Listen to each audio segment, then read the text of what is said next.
everybody, and welcome to Whiskey at Work. This is another one of your bad ideas. This is a bad idea because I'm drinking what you paid for. Hey, everybody.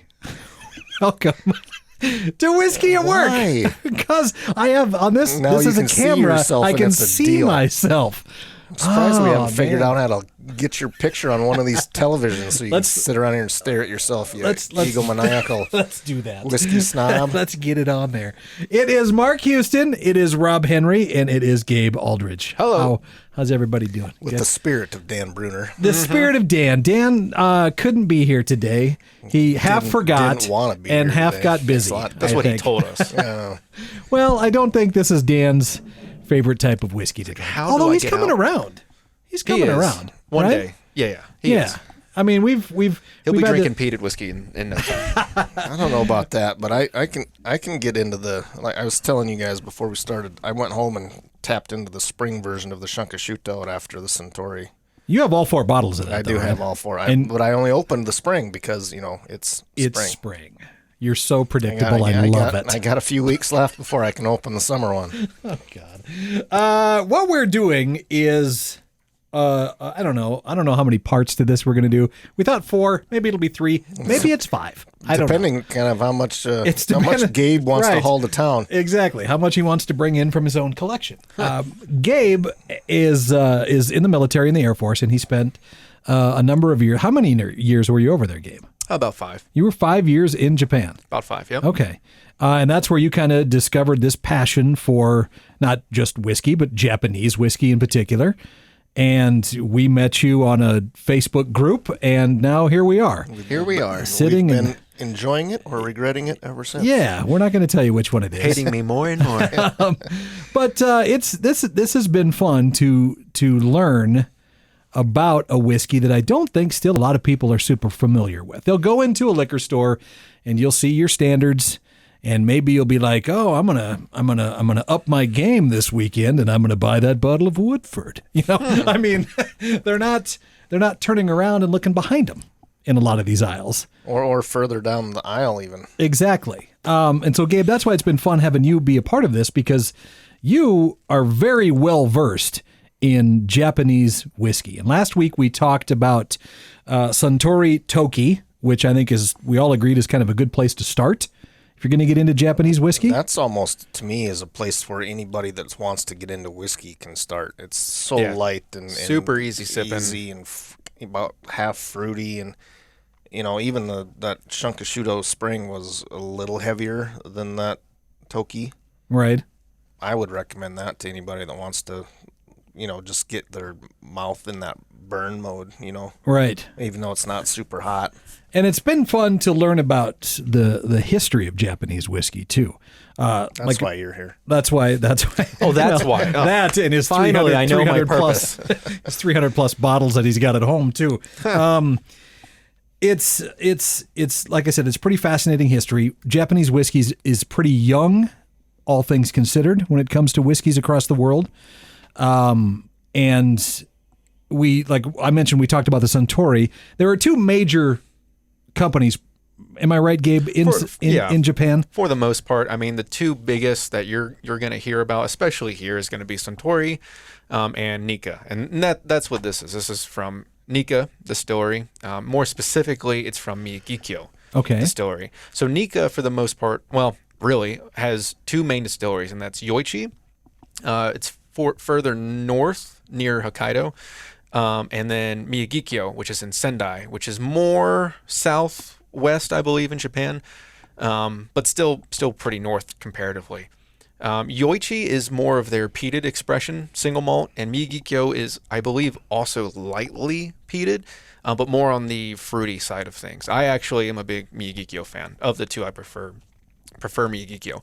This is Nikka's grain expression. Okay. So from Miyagikyo is where they have their coffee stills. or their column still. So as we've probably established by now, coffee grain has nothing to do with coffee, the drink. Well, Rob, you made a very valid observation that coffee wasn't spelled. Well, that's where I thought maybe it was named after John Coffey from the Green Mile, but that apparently is not true either. It's a very sad bottle. We're going to work on your jokes for these. Well, Okay. Stephen King hadn't written Green Mile. Can we do the little sound effect? Like, Sure. We'll make sure we throw that in. Hey, my humor's not for everyone, So, yeah, the Nikka Coffee Grain Whiskey. as proven on Facebook. Nikka is the distillery in Japan. Coffee is the name of the still that it comes from. And what, like grain-wise, what grain are they talking about in this game? so for the most part, I believe it is predominantly corn, and that's why a lot of people refer to this as the Japanese bourbon. I think it's anywhere from 75 to 80% corn, I believe, and the rest is barley. That seems like a lot. Like what comparable American bourbons have that much corn I in mean, it? Wild Turkey, I believe it's Wild Turkey, has I think it's 75%. They're pretty high? Yeah, most people are pretty high. Barton, I think, is another one that has a pretty high corn ratio. 80% isn't unheard of. But is that a high number? I mean, I'm coming from purely an idiot's perspective. As much bourbon as I've drank, I've the mash bill percentages I've never really paid much attention to. Right. I don't think 80 is all. It is higher, but yeah, like I said, most bourbons that I drink are usually around that 75% corn mash bill anyway.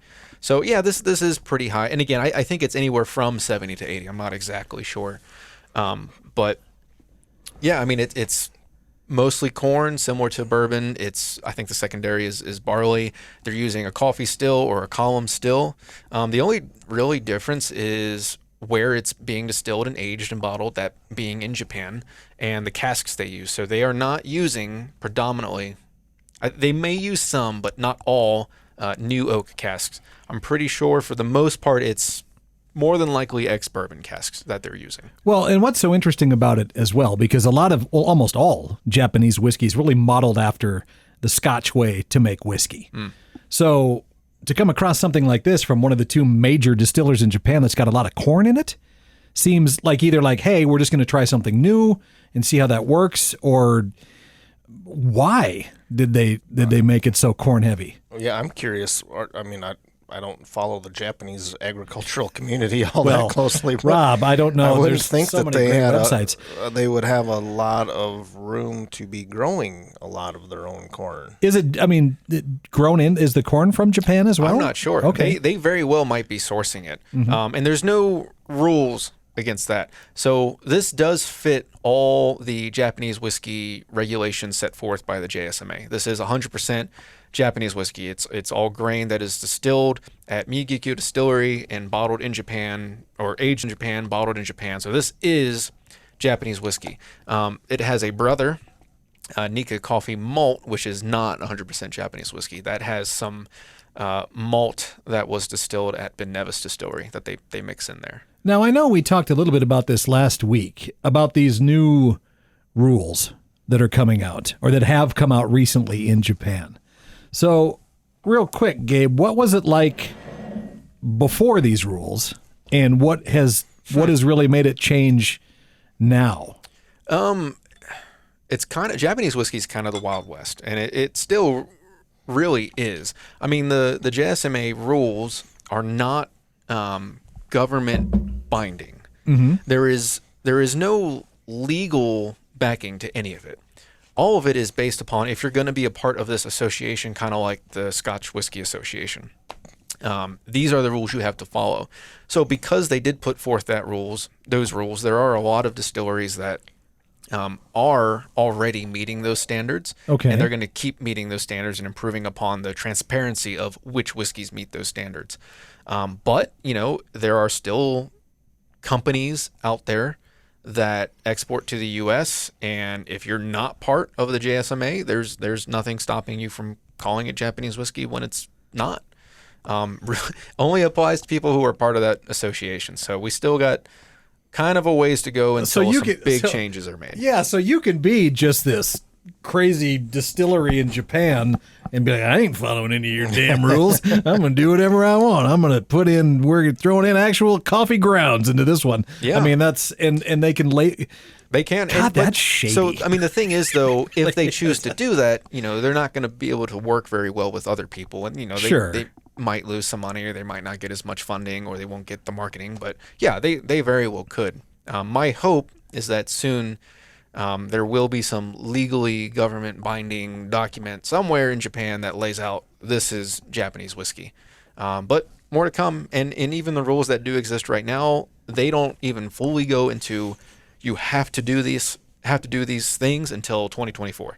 So okay. So we're still a couple years. They still off got then. 2 years to kind of phase everything out. I would think that most of the people that want to belong to the association are probably following the rules for the most part anyway. They do. They? And in fact, on Nikka's website, if you go to their website, you can look up anything. Like if you go to Yoichi single malt, for example, it'll say Japanese whiskey. If you go to the Nikka Coffey malt whiskey, it'll say non-Japanese whiskey. So even though they're not following the rules, that's okay as long as they're not saying it's a Japanese whiskey. And they're very transparent about that.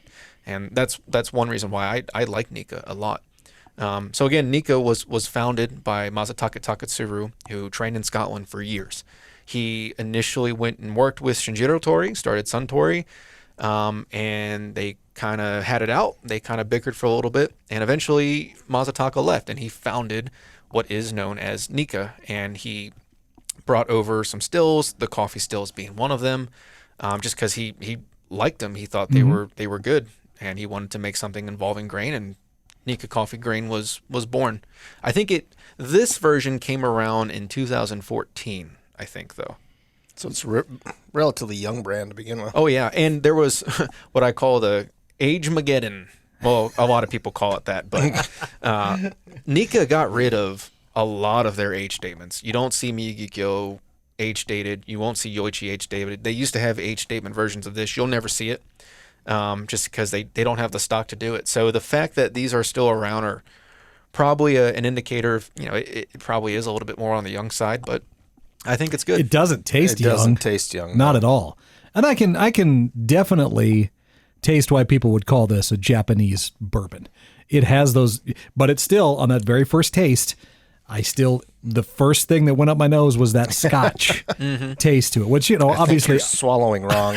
might be. I mean, I like that, obviously. I like that Scotch taste. But every sip, every drink after that, I got none of it. All I'm tasting is that corn now. You really can, once you get a couple sips in, I think you taste that a little bit, that sweetness from the corn. Yeah, this again is really good. And this could be a starter for somebody that wanted to try it as well, I think. Yeah, the way I would describe this is Toki was very up here. It was very, very bright, very light, floral, kind of buttery. This is you're starting to get down to those mid-level notes. It's a little darker, a little bit more on the floral side. You're starting to get a little bit of maybe chocolate, dark raspberry, but there is still a little bit of a cotton candy sweetness to it. Maybe some light raspberry. I get, super bright, shiny cotton candy notes on this. Wow. Someday I want to be there, Gabe. I'm just I want to taste that it. stuff. Yeah, Rob doesn't care. He drinks it to taste good. I'm kind of in Rob's camp, but at the same time, I want to taste that stuff that I constantly hear guys like you say. And then I wonder, I did taste it, but is that just because he said right. that's Probably, what it is? Yeah. But it's so cool that you have the ability to kind of get in there. And then you're right, though, because then I'm thinking, I tasted some of that, I think. Right? I don't know. Or so I've been told. I've been told, right. So Suntory and Nikka, they're the two biggest curious in what Japan. the Super Nikka is. Oh, yeah, that's Super Nikka. Right? not really We're sure looking at the what's website in it. if you Right, we're looking. We have a website up on our screen, can't see it. and there's Nikka Days, the Nikka, Super Nikka, Coffee Gin. Well, I know what that is. So a lot of these, though, you won't even, like, you'll see Yoichi, you'll see Miyagikyo, you'll see Takatsuru. I mean, Nikka from the barrel, everyone probably knows or has heard of that. You'll see the coffee grain, coffee malt. Nikka Days, that is primarily for the U.S. market. It's similar to Toki. It's pretty much made as a very, very light, beginner-friendly highball mixer. The Nikka, you will probably never see that brand in the U.S. They had an original one called Nikka 12-year. Amazing. They got rid of it. When they got rid of their age statements, it was replaced with something called the Nikka Tailored. From everything that I know, it was purely a Japanese European release. I don't think that ever made it to the U.S. Okay. And same with Nikka Super or Super Nikka. I have a few bottles of that just from Japan. Nikka Super Rare Old or Rare Old Super.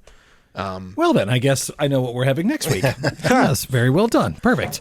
No, these are delicious. I would encourage anybody. And the nice thing is, I believe you can buy both of these here in our area. We found both of these bottles. The Toki and the Nikka both, yeah. Yep. Yeah, you can find the Toki. You can find the Nikka or the coffee grain most places. I've never seen the malt here. Okay. Never seen it here. Well, you just got to know. You just got to know Gabe. Oh, we can get one. We can find one. We know. I've watched Rob on those websites. I know we can get them. Well, if we're buying one, we might as well buy 3. Why not? We're gonna have to pay shipping anyway. That's awesome, Gabe. Thanks again for sitting in and doing this, man. And we'll sit down and decide what we want to drink next week. And I kind of want you to surprise us with something next week, if you could. Something that I want, I kind of want to drink something that nobody else can drink. We can make it happen. I want to do that. A little something. Okay. Listen to you. I love this. You're just going to hold that over somebody's head. I'm going to take a lot of pictures. I'm sure. It'll be like a family vacation. Well, when I was sitting in Studio 2, I had the... Yes. Dan, Timmons Market, thank you for at least, answering the phone and letting us know you weren't going to be here. Appreciate that. He is, totally. And you can find a lot of this stuff at Timmons, too.